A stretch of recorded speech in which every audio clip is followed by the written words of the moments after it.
is translated as escalate to win, which is ominous because that implies that if the military commanders / Putin were to decide to implement this doctrine, in their minds it's to win, so they're all in. If Trump is in office, it's 2019 right now. If Trump is still in office, if something pops off, which I doubt anything's going to pop off. This is just nuclear posturing and testing new weapons for the 21st century. China is too. What would China or Russia, with the translation in their language being escalate to win, as opposed to escalate to de-escalate in English. That shows right there that the Russians at that point would be all in, which could lead to a straight-up nuclear holocaust, an exchange of strategic weapons. Now, the Russians have pulled out of a treaty that was signed in the 1980s that prevented the Russians and the United States from developing and deploying short-range cruise missile technologies that would be fired from the ground, from mobile truck launchers. All glory to God.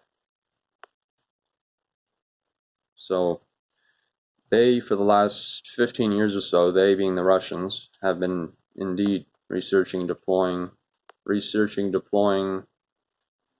at forward operating stations these types of missiles, and these cruise missiles go about 3,000 plus miles an hour. So to give you an example, if Russia were to launch a low-yield tactical cruise missile at Germany, or say Paris, Paris would have about 30 seconds notice.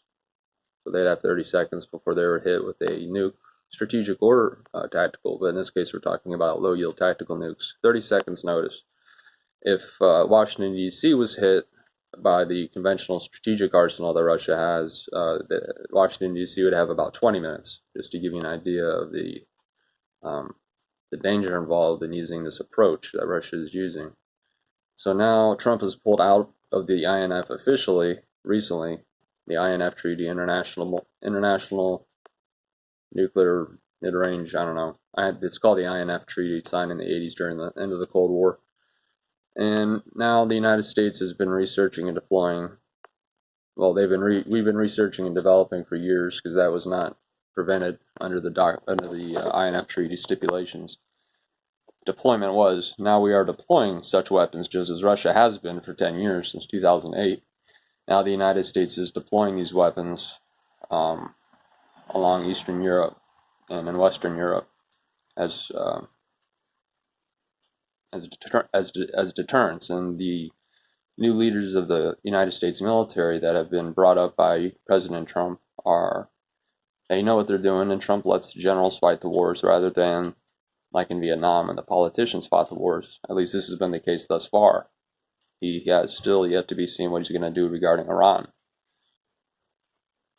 And China, who has essentially invaded and conquered millions of nautical